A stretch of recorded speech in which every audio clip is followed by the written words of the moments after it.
नमो नमः। राधे कृष्णा। जय द्वारकाधीश। स्वागत है आप सभी लोगों का इस व्याख्यान श्रृंखला में, जिसमें हम श्रीमद् भगवद गीता का अध्ययन कर रहे हैं। हम लोगों ने पिछले व्याख्यान में एक श्रीमद् भगवद गीता का मंत्र श्लोक पढ़ा था। कौन सा था?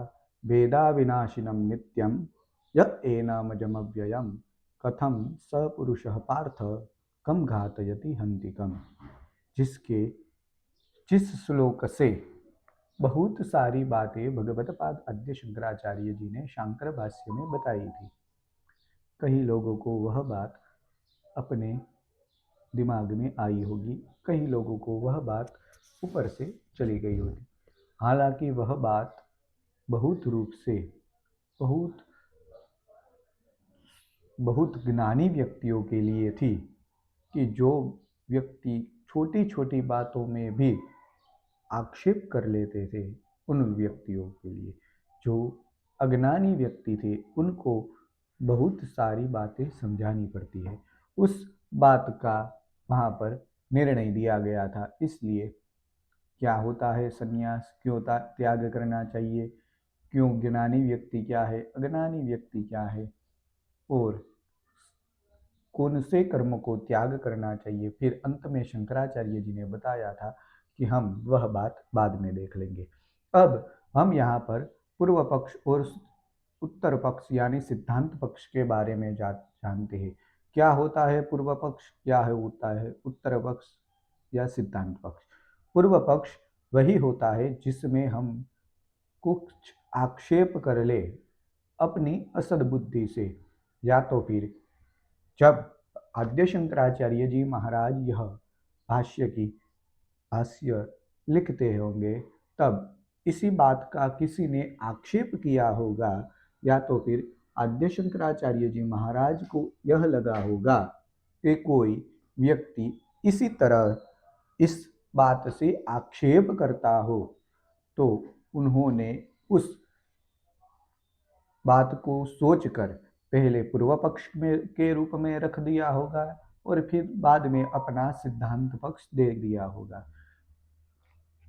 महत्वपूर्ण मतलब यही है उसका कि कोई व्यक्ति ने उसमें पहले से ही आक्षेप कर रखा होगा, या तो फिर आद्य शंकराचार्य जी ने अपने मन से इस बात को देख लिया होगा कि कोई व्यक्ति इस तरह से आक्षेप कर सकता है, और आक्षेप कर सकता है तो उसके लिए यह बात समाधान रूप हम दे देते हैं। इसी बात को आद्य शंकराचार्य जी ने यथार्थ रूप से बता दिया था। अब हम आगे देखेंगे। पिछले व्याख्यान बहुत लंबा था, शायद 1.5 घंटे का व्याख्यान था और बहुत लंबा चला था व्याख्यान। आज हम कुछ अगले विषय को बताएंगे। यह एक उदाहरण रूप विषय है। आज हम जो श्लोक पढ़ेंगे, भाषांसि जीर्णानि यथा विहाय, यह एक उदाहरण वाला श्लोक है। यहाँ पर पहले इस श्लोक की हम प्रस्तावना भाष्य के अनुसार देखें। प्रकृतम तु वक्ष्यामः। अब हम प्रकृत विषय का वर्णन करेंगे। क्या है प्रकृत विषय? प्रकृतम वक्ष्यामः। अब हम प्रकृति विषय का वर्णन करेंगे। क्या है प्रकृति विषय? इस प्रकरण में आत्म तत्व की बात चल रही है। आत्म तत्व का लक्षण क्या है, उनका स्वरूप क्या है, यही प्रकृत विषय है। प्रकृतम तो वक्ष्यामः। अब हम प्रकृत विषय पर चर्चा करेंगे। तत्र आत्मनः अविनाशित्वं प्रतिज्ञातं तत् किम एव उच्यते, किम इव उच्यते। यहाँ प्रकरण के अंतर्गत इस आत्म तत्व के प्रकरण में आत्मनः तत्र अर्थात यहाँ पर आत्मनः अविनाशित्वम, आत्मनः अर्थात आत्मा के अविनाशित्व की, विनाशत आत्मा जो कि विनाश से रहित है, अविनाशी है, वह अविनाशित्व की प्रतिज्ञातम, प्रतिज्ञा की गई है। क्यों? बहुत सारी हम लोगों ने चर्चा अब तक देख ली कि आत्मा अविनाशी क्यों है। क्योंकि हमारा शरीर जलकर भस्म हो जाता है और आत्मा भस्म नहीं होती। नित्य क्यों है? क्योंकि हम रोग से ग्रसित हो जाते हैं तब भी हम नष्ट को ही प्राप्त है। शरीर जल गया फिर भी नष्ट, रोग से ग्रसित हो गए, असाध्य रोग से, असाध्य बीमारी से फिर भी नष्ट, उसी को अविना अब अविनाशी और नित्य कहते थे। दो प्रकार से बताया गया था, जिसमें अविनाशी जो नष्ट हो गया है, अग्नि से जलकर भस्म हो गया है, उसी बात को हमने बहुत पहले भी देख लिया था। अविनाशित्व की प्रतिज्ञा प्रतिज्ञातम प्रतिज्ञा की गई थी। तत् किम इव उच्यते, वह किसके सदृश है, वह प्रकरण में हम बताते हैं कि अब हम प्रकृत विषय का वर्णन करेंगे। यहाँ प्रकरण के अंतर्गत आत्मा के अविनाशित्व की बात प्रतिज्ञा की गई है। वह किसके सदृश है, किसके समान तुल्य है, वह अविनाशित्व आत्म तत्व। सो आगे बताते हैं, उच्यते अर्थात आगे बताते हैं, क्या बात बताते हैं इसी को देखते हैं कि वासांसि जीर्णानि यथा विहाय नवानि गृह्णाति नरोपराणि तथा शरीराणि विहाय जीर्णानि अन्यानि संयाति नवानि देहि। कुछ अलग प्रकार से भी बहुत सारे लोग यह श्लोक अलग अलग ढंग से गाते हैं। वासांसि जीर्णानि यथा विहाय नवानि गृह्णाति नरोपराणि तथा शरीराणि विहाय जीर्णानि अन्यानि संयाति नवानि देहि।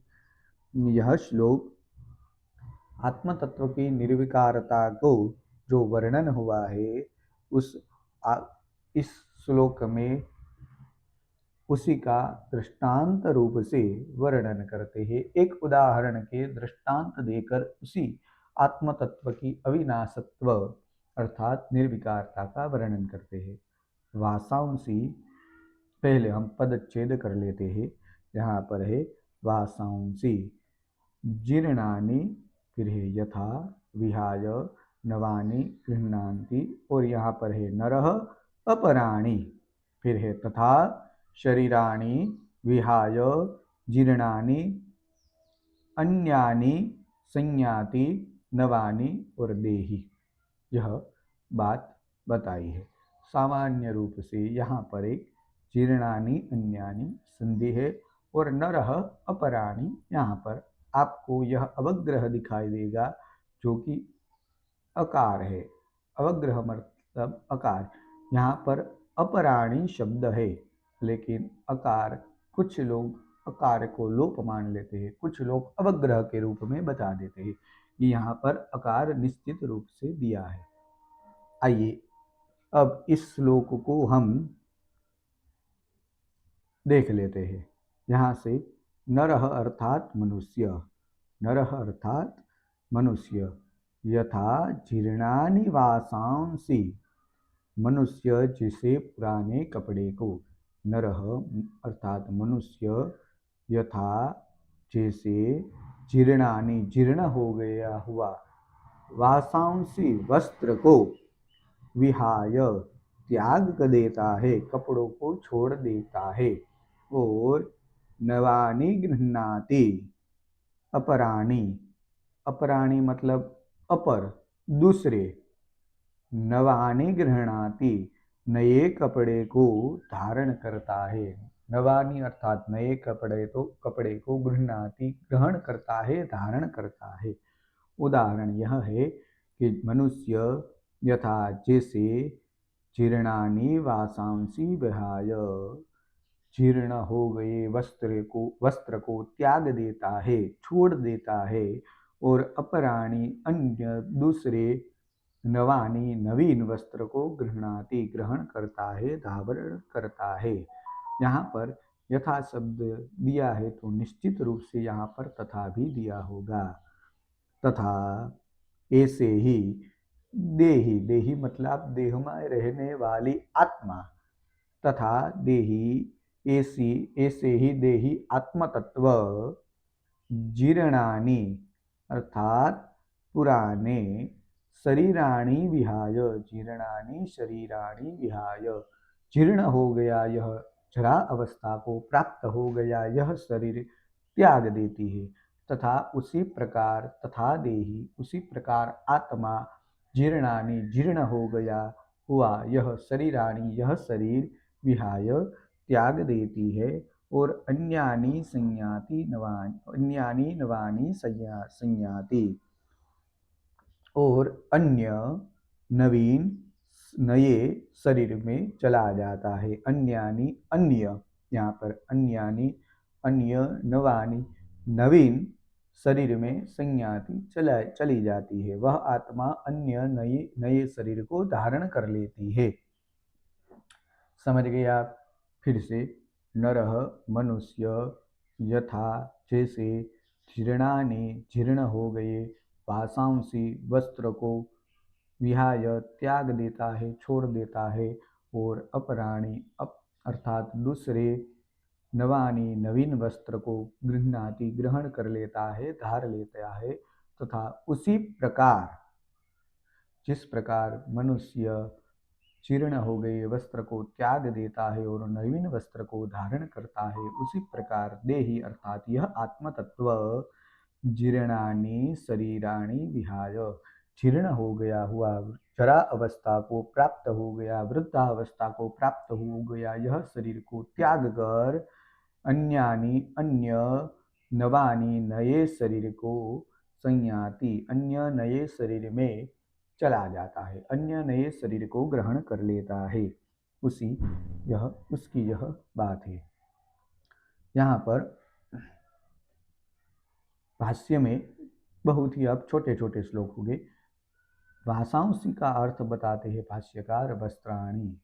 वासांसी मतलब वस्त्राणि, जीर्णानि अर्थात दुर्बलतानि गतानि, जो जीर्ण हो गया है दुर्बलता को प्राप्त हो गया है। अगर हम एक ही वस्त्र को 1 साल तक पहने तो वस्त्र बार बार धुलने से वह जीर्ण हो जाता है, और अगर हम उनको थोड़ा सा भी ऐसे ही खींच दे तो वह फट भी जाता है। ऐसे ही दुर्बलता को जो प्राप्त हो गया है ऐसा वस्त्र।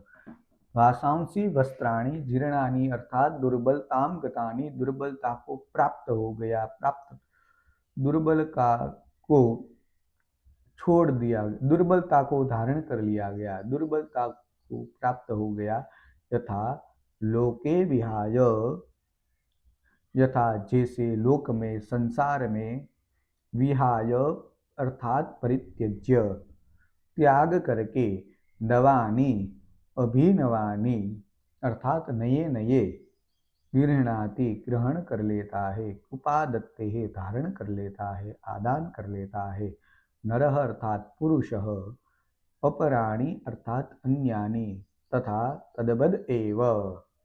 यहाँ पर फिर से देखते हैं वासांसी वस्त्र जो जीर्ण दुर्बलता को जीर्णानि गतानि दुर्बलता को प्राप्त हो गया है, यथा लोके लोक में विहाय परित्यज्य नवानि अभिनवानि, यहाँ पर देख लिया। फिर तद्वद एव उसी प्रकार शरीराणि विहाय जीर्णानि अन्यानि संयाति संगच्छति नवानि देहि आत्मा पुरुषपद अविक्रिय एव इत्यर्थ। पुरुष की भांति जीवात्मा सदा निर्विकार ही रहता है। सिंपल श्लोक है। गीता प्रेस गोरखपुर वाले इस प्रकार से अर्थ बताते हैं, जैसे जगत में यथा अर्थात जगत में जैसे जगत में यथा नरः मनुष्य जीर्णानि वासांसी विहाय जीर्ण वस्त्रों को त्याग कर अपराणी नवानी गृह्णाति अन्य नवीन वस्त्र को ग्रहण करते हैं, तथा वैसे ही देही अर्थात जीवात्मा जीर्णानि शरीराणि विहाय पुराने शरीर को छोड़कर अन्य नवानि संयाति, नवीन शरीर को प्राप्त करता है। अभिप्राय यह है कि पुराने वस्त्रों को छोड़कर नए धारण करने वाले वस्त्र के समान यह आत्मा पुरुषवत अभिक्रिय एव इत्यर्थः। यह देही अर्थात आत्मा पुरुषवत, पुरुष की भांति, पुरुष की तरह जीवात्मा सदा अभिक्रिय निर्विकार ही एव इत्यर्थ, निर्विकार ही रहता है। यह बात है कि अगर हम जो वस्त्र धारण करते हैं वह जीर्ण हो गया है तो हम उस वस्त्र को त्याग देते हैं, अपने शरीर को नहीं त्यागते। लेकिन यह हमारी जो आत्मा है वह इस शरीर को जीर्ण, दुर्बलता, वृद्धावस्था को प्राप्त होने पर इस शरीर को त्याग कर नए शरीर में चली जाती है, क्योंकि शरीर विकारी है। वह हम दिन प्रतिदिन अपनी अवस्था को त्याग कर दूसरी अवस्था में प्रवेश करते हैं। जैसे हम छोटे से बच्चे हैं तो हम उस बचपन को त्याग कर धीरे धीरे जैसे जैसे दिन व्यतीत होता है उस वैसे ही हम उस बचपन को त्याग कर युवा अवस्था में, कुमार अवस्था में प्रवेश करते हैं और फिर युवा अवस्था में प्रवेश कर जीर्ण अवस्था को त्याग देते हैं, हमें पता ही नहीं चलता। क्यों? क्योंकि यह शरीर विकारी है, प्रतिदिन विकार से उत्पन्न बढ़ता रहता है, जरा अवस्था, वृद्धावस्था की तरफ गति करता रहता है। लेकिन हमारी आत्मा वही की वही है, वह गति नहीं करती, निर्विकारी है। वह आत्मा जीर्ण अवस्था को प्राप्त नहीं करती। यह छोटी सी बात है। आइए आगे हम दूसरे श्लोक में चलते हैं।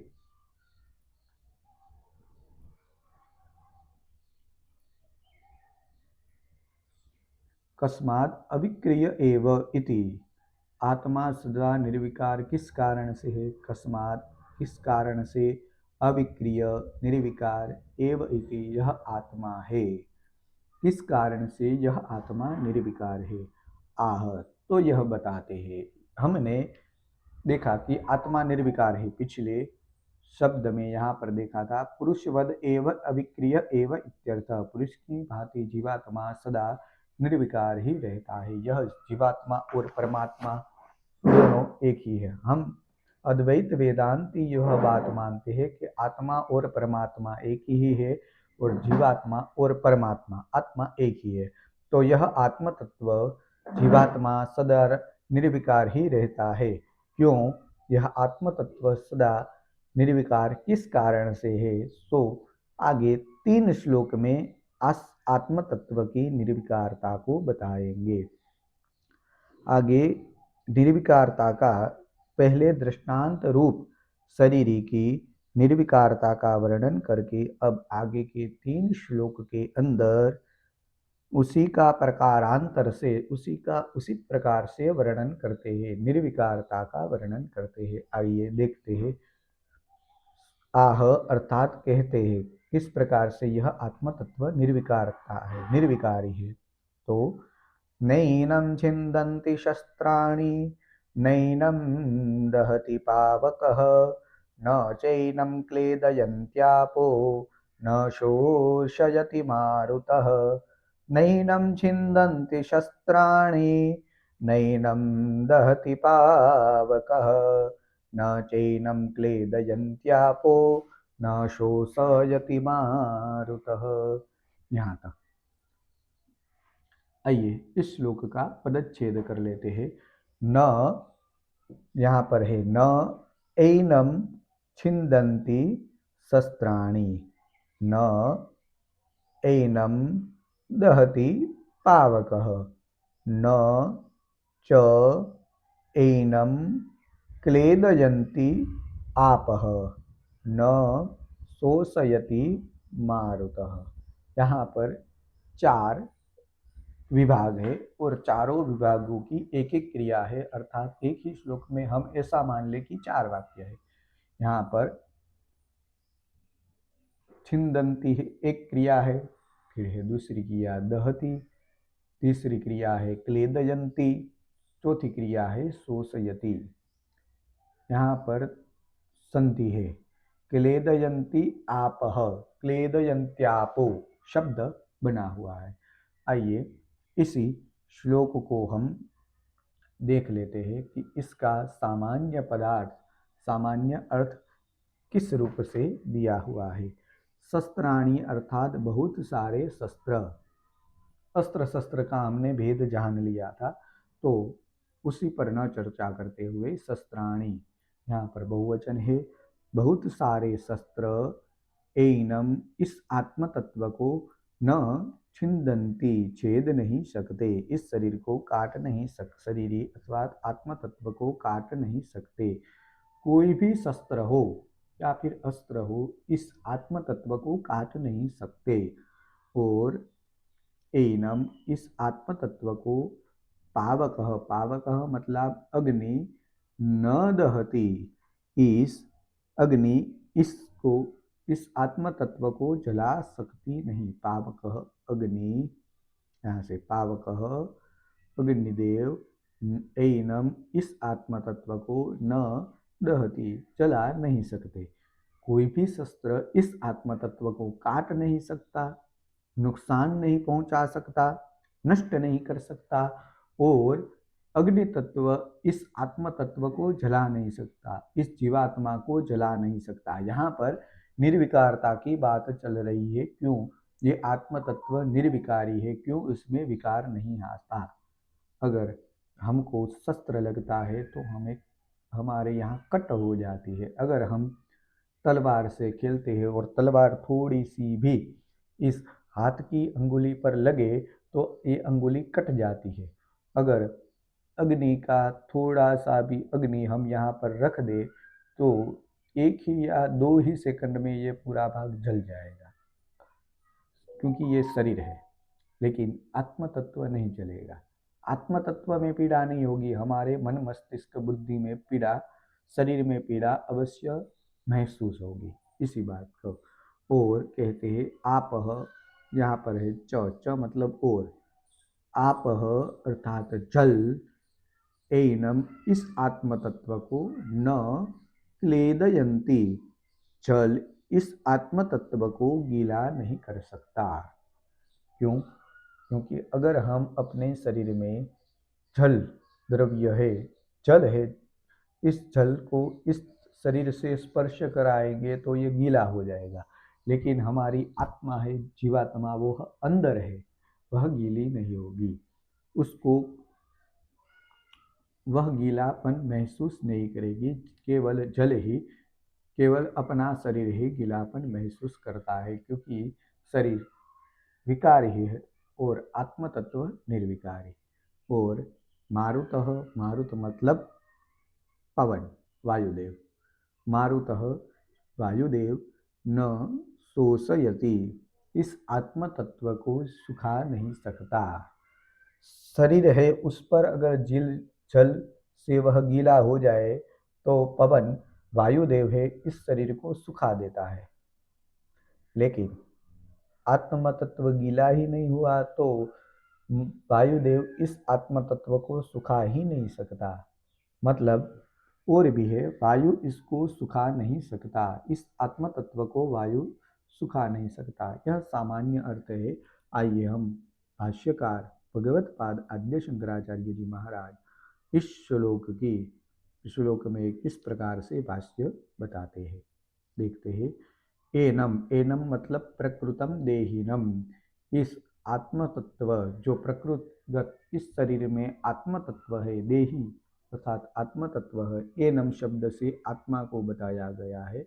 न छिंदन्ति शस्त्राणि अर्थात निरवयवत्वात् न अवयव विभागम कुर्वन्ति, निशस्त्राणि अस्यादिनि, अस्या आदिनि, अस्य आत्मा, इस आत्मा के अभिप्राय है, यह है कि इस आत्म तत्व के जो निरवयवत्वात्, जिसका कोई अवयव नहीं है, तो न अवयव विभागम करोति, तो उस अवयव रहित होने के कारण शस्त्र आदि से अवयव विभागम, अंगों के टुकड़ों को शस्त्राणि शस्त्रों से अवयव विभागम अंगों के टुकड़ों को न कुर्वन्ति नहीं कर सकते।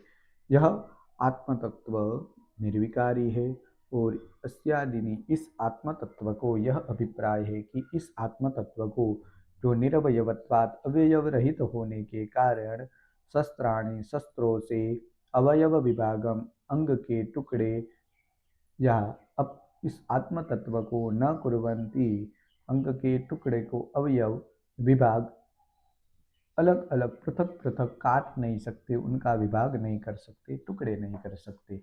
यह सामान्य बात फिर से यह बहुत ही साधारण से श्लोक अब यहाँ पर है और उनको गहराई में समझने में यह बहुत ही है, लेकिन हम यहाँ पर जिस तरह से हमें इस व्याख्यान को श्रीमद् भगवद गीता को पूर्ण करना है, मार्गशीर्ष मास की एकादशी अर्थात गीता जयंती के पहले, और इसमें 512 पेज है जिसमें हमें 483 पेज तक शांकर भाष्य प्राप्त है और अभी हम 49वें नंबर के पेज तक पहुँचे हुए हैं। यहाँ पर 49 है, अभी हमें 483 तक पहुँचना है, इसलिए हम ज़्यादा विस्तार नहीं करते आगे। तथा और न एनम दहति पावकः, इस आत्म तत्व को जला नहीं सकता कौन? पावकः मतलब अग्नि।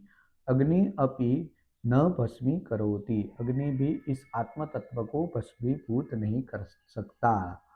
आगे तथा और जल न एनम क्लेदयति, इस आत्म तत्व को गीला नहीं कर सकता कौन? आपः, आपः मतलब जल।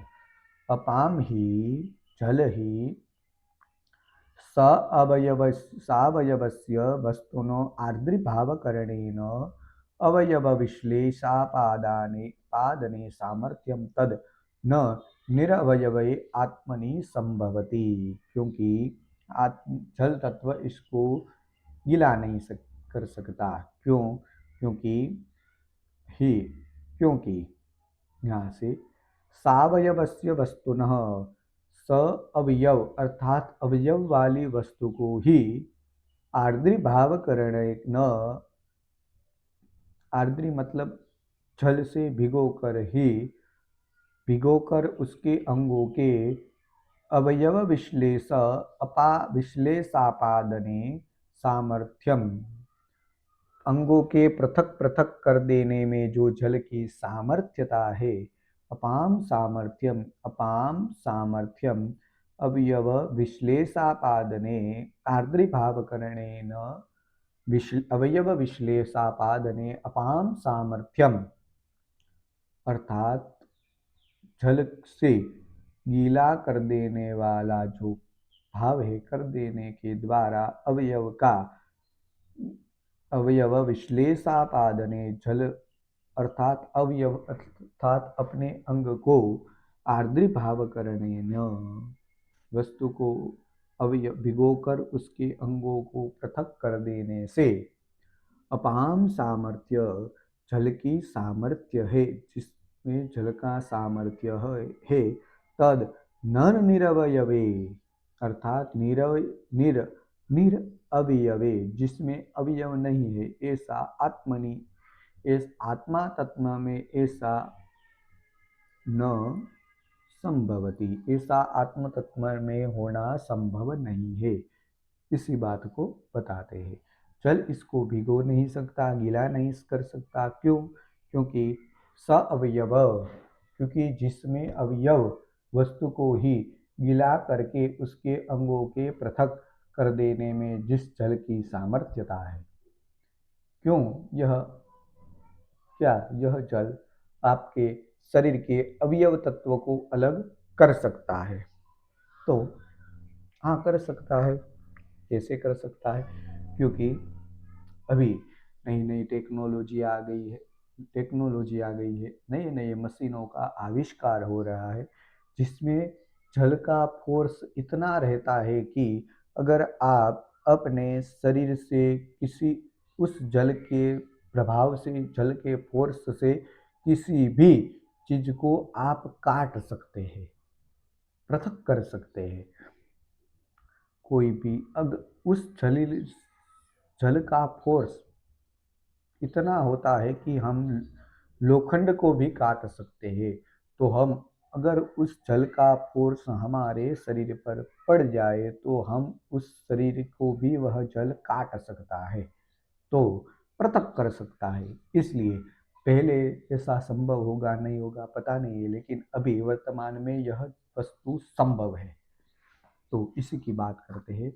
तथा और उसी तरह स्नेहवद्द्रव्यम स्नेह शोषणेन नाशयति वायु येन आत्मानं स्वात्मानं, अर्थात न शोषयति मारुतः अपि। अर्थात कहा गया था कि वायुदेव उनको इस आत्म तत्व को सुखा नहीं सकते। तो बताते हैं स्नेहवद अर्थात द्रव्यम स्नेह शोषणेन, द्रव्य का गिलापन शोषण करके, नाशयति उसको नष्ट करता है। स्नेहवत अर्थात जो गीलापन है उस गीलापन के द्रव्य को स्नेह शोषणेन, गीलापन शोषण करके, नाशयति नष्ट करता है।